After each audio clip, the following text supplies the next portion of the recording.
Hello friends, welcome back to Cosmopolitan Cornbread. So today I'm bringing you into the kitchen to make a recipe. It's kind of a fun sort of recipe, kind of a cross between a pizza and a meatloaf. I'm calling it a Meatza Pizza. So first off, we're going to make the crust. Alright, so I'm starting off with 2 pounds of ground beef in a nice big mixing bowl here. And I'm just going to kind of break the meat up a little bit.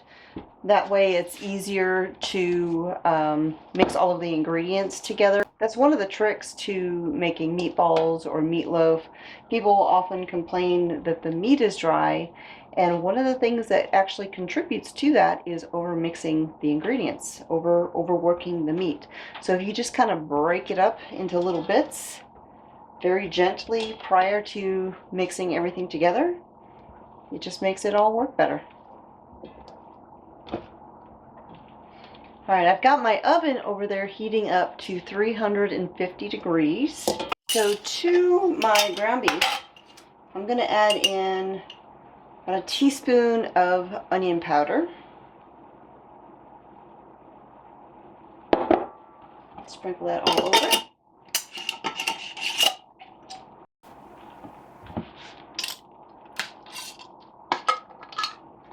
We're going to add in a teaspoon of garlic powder. We're just going to be heavily seasoning this ground beef.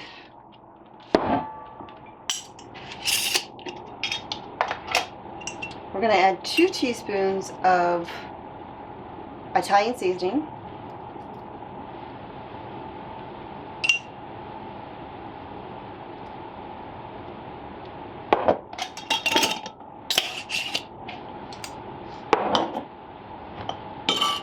I'm going to add in some black pepper.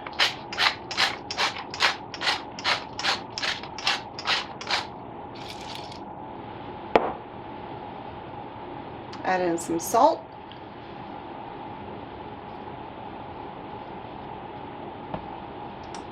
And then we're going to add in some shredded Parmesan cheese.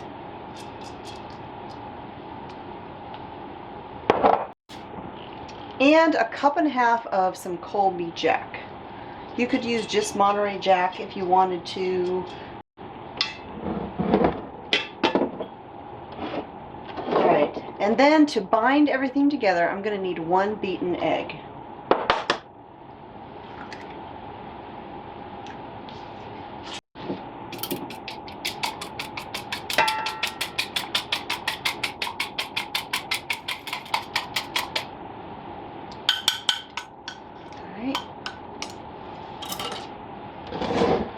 We're going to pour this all over the top. There we go. And then we're going to mix these ingredients together just barely.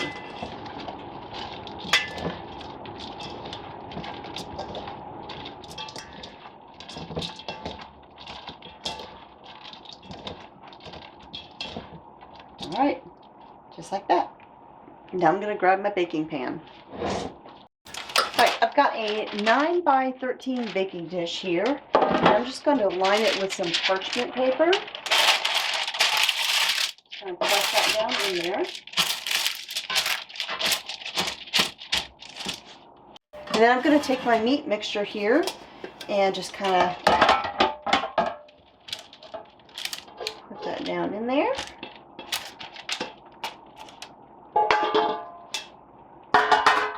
We're just going to press this down into the pan. And you want to get this as even as possible, nice and flat.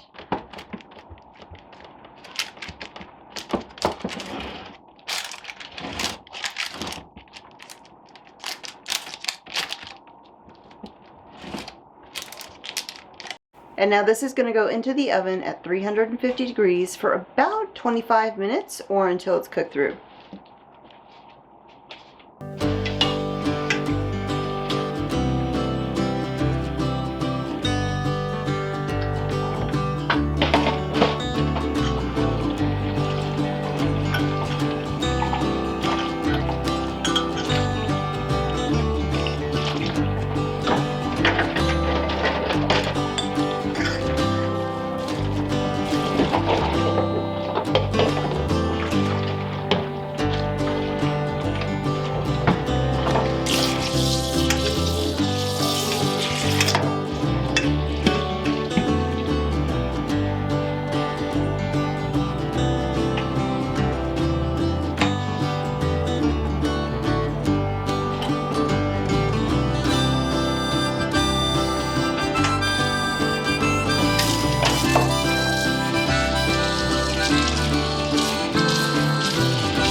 All right, so the Meatza crust is cooked through, and there is a little bit of grease around there, so I'm just going to take some paper towels. I'm just going to kind of blot that off.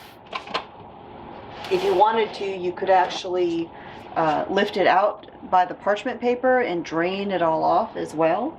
That would be another method of doing that, but we're just going to do it like this, very carefully so we don't burn ourselves.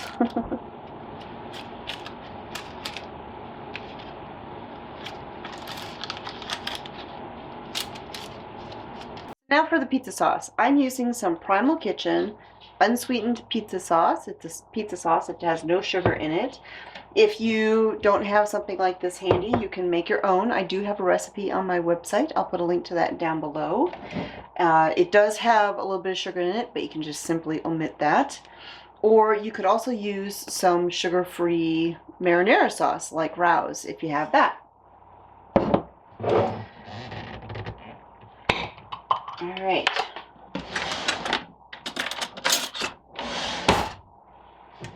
So I'm just going to take the pizza sauce and I'm going to spread it all over the top here.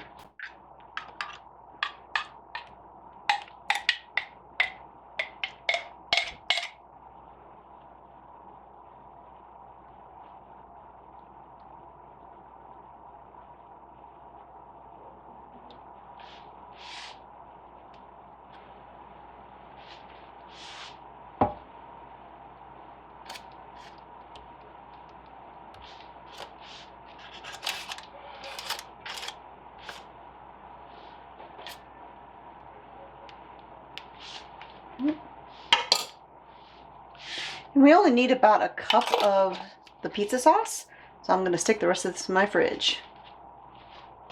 Now we're going to top this with some shredded Parmesan,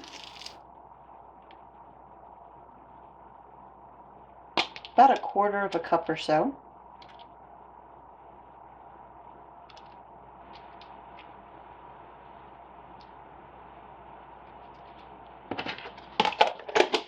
And some shredded mozzarella.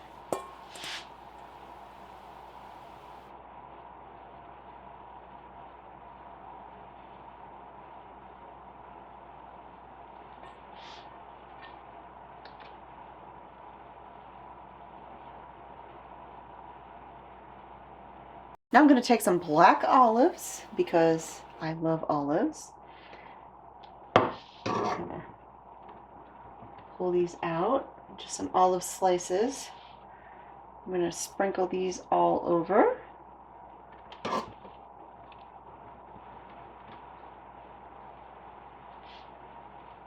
If you don't like olives, of course you can omit them, but I love olives.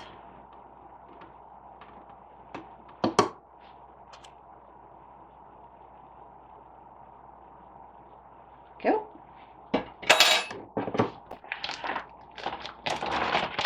And now for some pepperoni.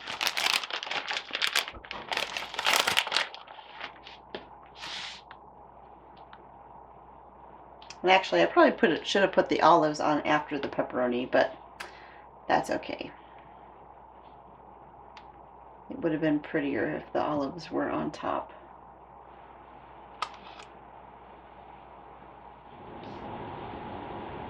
There we go.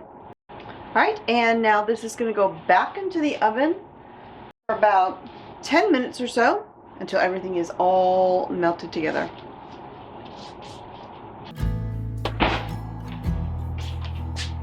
Ooh. There it is.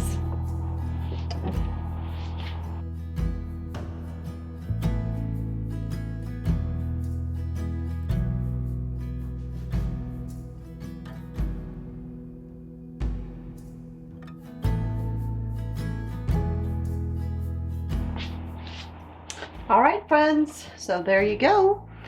Meatza Pizza. Obviously, this is a low-carb recipe. If you would like to make this recipe, I do have a printable version of it on my website. I'll put a link to that in the video description down below. And if you make any of my recipes and you love them, be sure to leave me a 5-star rating on my recipe. It really helps me out and tells Google that my recipes are good so that other people can find them. Thanks for joining me here again in the Homestead Kitchen. My name is Constance from Cosmopolitan Cornbread, and I'll talk to y'all next time.